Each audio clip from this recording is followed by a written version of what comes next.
Hola, me llamo Adriana do Carmo Figueiredo, soy doctora en estudios lingüísticos y magíster en estudios literarios por la Universidad Federal de Minas Gerais, Brasil.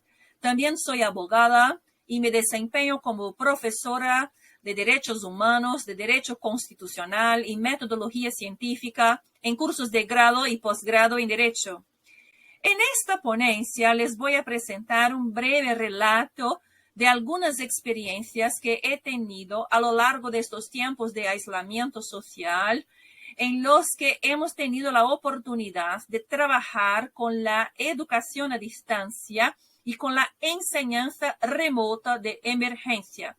Así que, pues voy a intentar problematizar algunos aspectos que me parecen que son muy importantes, tales como la escritura, ¿sí?, en el campo académico, las investigaciones en las ciencias jurídicas, la literacidad digital, el nuevo contorno conferido a la noción de resiliencia, pues vamos a hablar un poco sobre esto, el llamado capitalismo emocional, la pragmática de la acción comunicativa y la ética discursiva. ¿Vale? Sigamos adelante. Pues la pandemia de enfermedad por coronavirus ha cambiado considerablemente nuestro día a día, tanto en el ámbito personal como en el también profesional.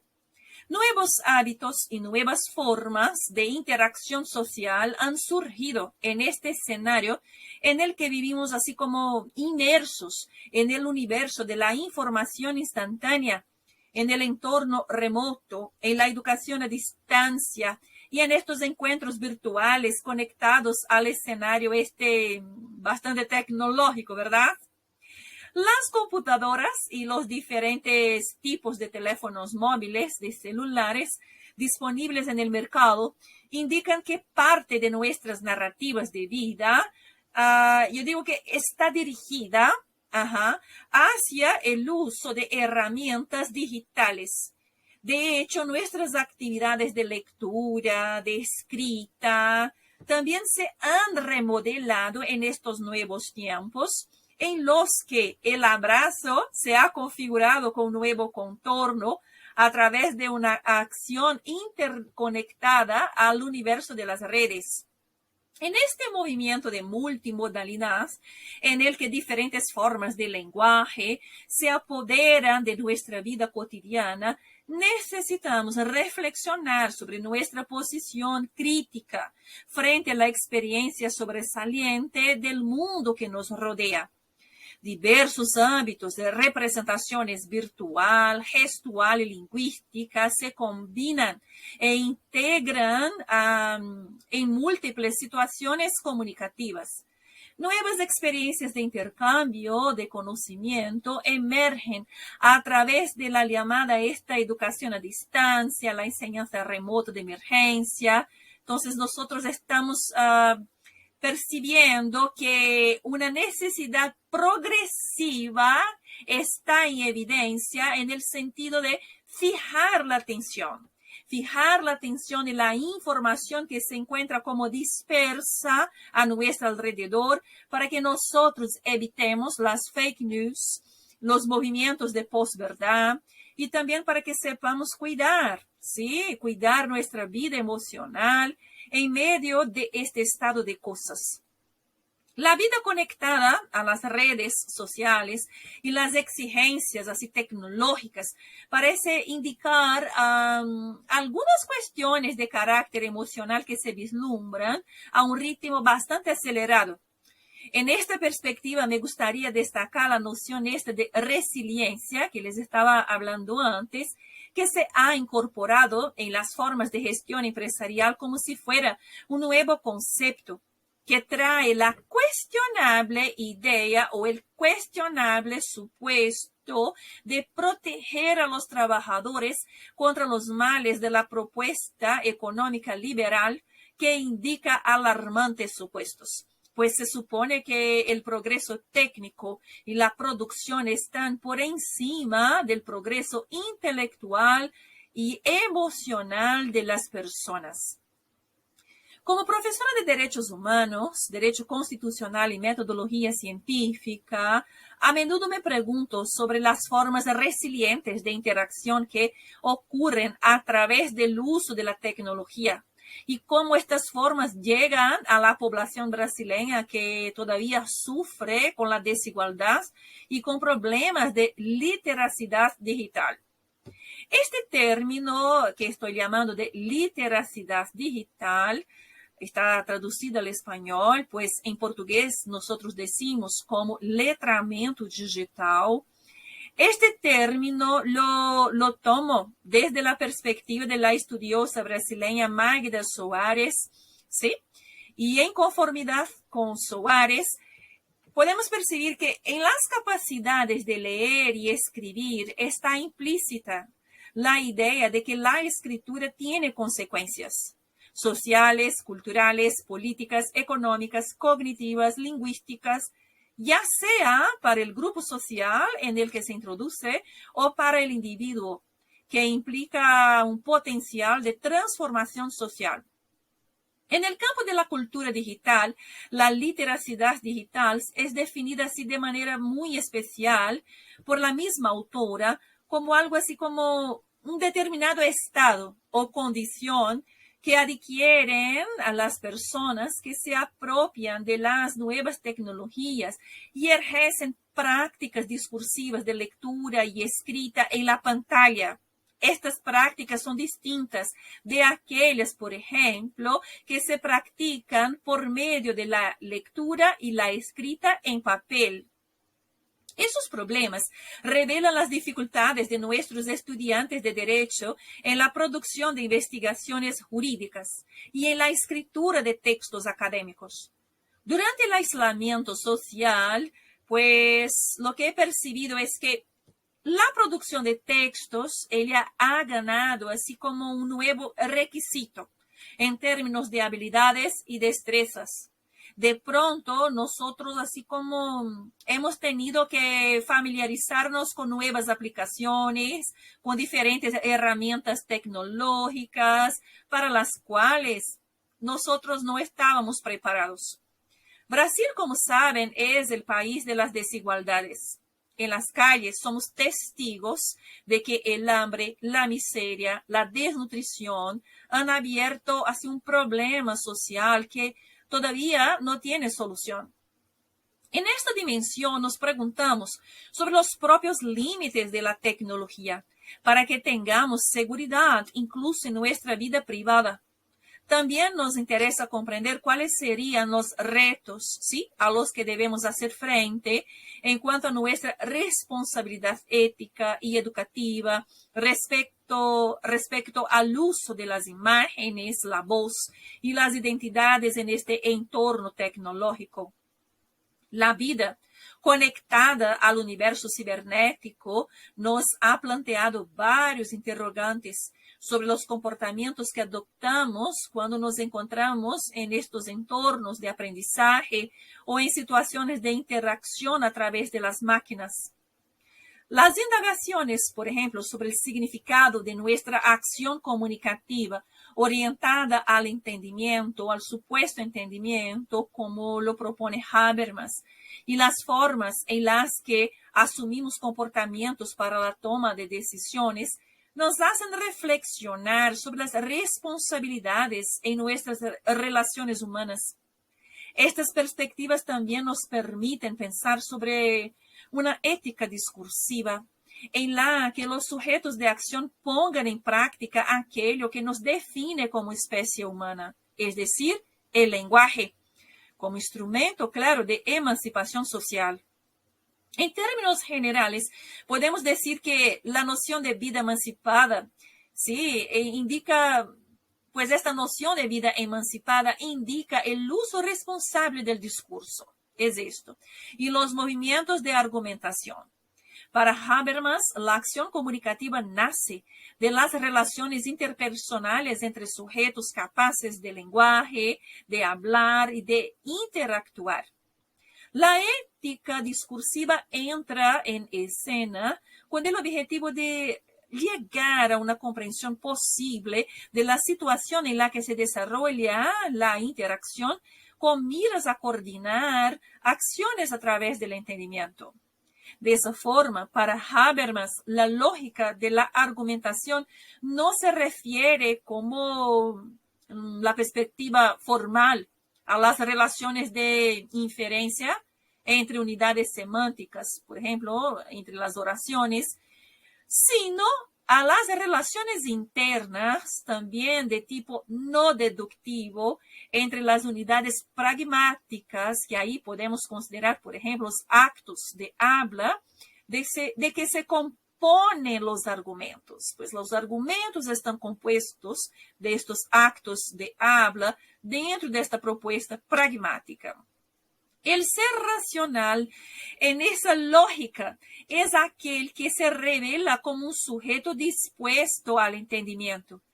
Aparentemente, para Habermas, la supuesta comprensión resultante de la acción comunicativa implica una percepción del contexto de los actos de habla en el que se desarrolla el procedimiento interaccionista. Entonces, nos preguntamos por este contexto de interacción. Cuando el proceso de interlocución se da con la interferencia de la máquina, ¿no es verdad? Con el uso de las pantallas, de los teclados. Vivimos en una era moderna o postmoderna, como afirman algunos, en la que nuestra racionalidad se pone a prueba en los límites de nuestra precariedad humana. La crisis derivada del capitalismo emocional, como afirman las autoras Eva Illouz y Yara Alaluf, me parece que nos muestra que este rostro, ¿sí? Entonces, esta crisis nos muestra que este rostro capitalista reformó la noción de racionalidad. Así, las denominadas emociones positivas, como la felicidad, la resiliencia, cobran protagonismo y al mismo tiempo reaparecen así como valores simbólicos de la conducta humana y también como condición de un efectivo comportamiento emocional autónomo y afectivamente saludable, como observan estas autoras, ¿sí? Este saludable está entre comillas. Pues entonces ahí estamos con el capitalismo emocional, que puede ser comprendido como un término general, ¿sí? Que permite describir varios procesos mediante los cuales se produce la intersección de la economía capitalista y las emociones. Esta fusión resulta en la canalización de la subjetividad tanto en las estructuras organizativas, por ejemplo, de las empresas, como en el mercado de consumo, antes de reintroducirla en el seno de las relaciones personales. El contexto actual, este contexto en el que vivimos, ¿sí? Relativo al ámbito tecnológico, me parece que nos permite o nos invita a cuestionar la noción de subjetividad en las estructuras organizacionales. Estamos constantemente invadidos por la diseminación de informaciones instantáneas y por la demanda del mercado de más producción, aunque estemos a distancia. La vida privada a veces ocupa el lugar de la vida pública, ya que nuestro hogar, nuestra identidad y nuestro universo privado están como frecuentemente abiertos a la visita casi diaria de innumerables personas que se desplazan en los encuentros virtuales. Así, nuestras relaciones afectivas e interpersonales también pasan a ocupar el centro de las relaciones económicas. En este movimiento de intercambios entre el comportamiento ético y las relaciones intersubjetivas que emerge de la palabra del momento, resiliencia, entonces nos encontramos en un escenario económico en el que el trabajo es precario. pues cada vez más se asume la perspectiva de que no es necesario que el trabajador se beneficie de la seguridad económica, sino que luzca una especie de orientación emocional positiva. Y ahí está el tema de la resiliencia, según las autoras que he citado. La resiliencia, entonces, parece ser el valor necesario para que nosotros podamos adaptarnos a estos nuevos tiempos, al mundo empresarial y a nuestra relación con la tecnología, ya que estamos sumergidos en este contexto de incertidumbres que exige de nosotros una capacidad de gestión desafiante, transformadora, que implica una especial habilidad para comprender los riesgos dentro de este escenario de hiperconectividad. En esta era de la información tecnológica, todo parece ser así como algo compartido, ¿sí? Parece existir dentro de una lógica de un mundo compartido o visto dentro del contexto de la hipercompetitividad. Durante la asignatura de metodología científica que he impartido en el curso de Derecho de una institución privada brasileña, he observado muchas dificultades de nuestros estudiantes en los ámbitos metodológico y lingüístico. Entre las dificultades presentadas, por ejemplo, en el ámbito metodológico de las investigaciones en Derecho, me gustaría destacar algunos aspectos. Vamos a ellos. Primero, falta la madurez científica para el descubrimiento del supuesto problema de investigación. Dos, hay una excesiva postura, una postura dogmática del curso de grado en Derecho, que de cierta forma condiciona la creencia de que el mundo existe tal como lo percibimos. Y esto dificulta el estudio filosófico, sociológico, teórico de las ciencias jurídicas, incluso en el aspecto también argumentativo. 3. Hay problemas en la aplicabilidad práctica de la ética discursiva. 4. Hay trastornos emocionales que condicionan la comprensión de la resiliencia dentro de la lógica del capitalismo emocional, como he planteado en este estudio. Hay otras cuestiones, pero ahora me gustaría presentarles algunas dificultades lingüísticas que he observado durante estos encuentros con mis estudiantes de Derecho. Entonces, 1. Hay dificultades en la ejecución del contrato comunicativo. Ahí este contrato lo tomo desde la perspectiva de los estudios lingüísticos de la semiolingüística de Patrick Charodeau, del lingüista francés Patrick Charodeau, entre el sujeto comunicante y el destinatario en un contexto formal y virtual al mismo tiempo del lenguaje. 2. Hay dificultades en la recopilación de datos y en la elaboración de la escritura del proyecto de investigación y derecho. 3. Hay dificultades, por ejemplo, en la identificación, la comprensión y la producción del género textual científico. Pues también hay en este tema las dificultades para leer y comprender textos medianos y largos, ¿sí?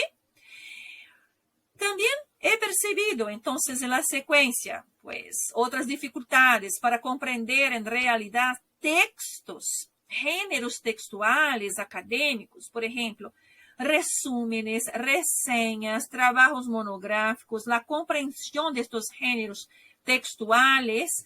La comprensión de esto no es fácil, no está siendo fácil para nuestros estudiantes que vienen desde una lógica informal, desde una lógica que es bastante coloquial en el empleo del discurso y del lenguaje. Y por fin, me parece que es importante señalar el bajo potencial crítico, especialmente respecto a temas sociales sensibles, tales como las cuotas raciales, ¿sí? Y la propia temática de las fake news y de las cuestiones de la posverdad. Particularmente lo que me viene molestando en la virtualidad de la enseñanza son las dificultades en torno al uso responsable de la voz y de la imagen. En casi todas mis clases, por ejemplo, los estudiantes participan con sus cámaras apagadas. Y apagar las cámaras impide el contacto sensible o el supuesto contacto sensible durante los procesos de interacción que se producen frente a la pantalla de una computadora. Por otro lado, entiendo que la imagen, la voz y la intimidad son derechos muy personales y que están protegidos constitucionalmente. Por lo tanto, es comprensible que los participantes prefieran no exponer su vida privada en el sistema virtual. Además, ya he tenido estudiantes, por ejemplo, que asisten a mis clases dentro del autobús o dentro del metro, lo que realmente dificulta que pongan las cámaras o que dejen que mantengan las cámaras abiertas. Como docente, en este contexto de urgencia virtual, entiendo que la virtualidad de la enseñanza plantea una serie de interrogantes sobre las formas de comportamiento social y las prácticas reguladoras de estos comportamientos. Sin duda, la enseñanza a distancia de emergencia también parece abrir una oportunidad de democratización del conocimiento. Pero esta oportunidad no siempre está al alcance de todas las personas de nuestra sociedad, debido al contexto de desigualdad social en el que vivimos aquí en Brasil, como he dicho durante esta presentación.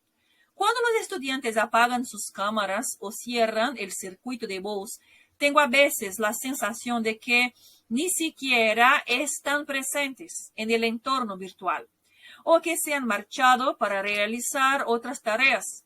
Es como si el docente abriera las puertas de su hogar para que todos conocieran la intimidad de su vida privada, sin la contrapartida del proceso de interacción. Pues a mí no me gusta usar un fondo virtual para lucir un aspecto, un entorno moderno o crear una sensación de arte o para esconder lo que en la realidad del mundo físico se presenta, porque esos fondos me parecen absolutamente artificiales. De esta forma, en el campo de las emociones, seguimos guiándonos por la lógica del capitalismo que nos exige la productividad, la calidad de esta producción y la gestión de ella a través de la resiliencia como forma de superación de nuestras propias incertidumbres. Así, como individuos resilientes somos vistos y manejados como una especie de supervivientes de los males capitalistas en la medida que nos adaptamos a una realidad caótica en la que estamos sumergidos y por lo tanto adquirimos una cierta convicción de que podemos incluso realizarnos a nosotros mismos, apoyándonos así nuestras incertidumbres tal como se perfilan en la contemporaneidad. Pues eso es todo, muchas gracias y ahora les voy a presentar mis principales referencias para este estudio. Muchas gracias.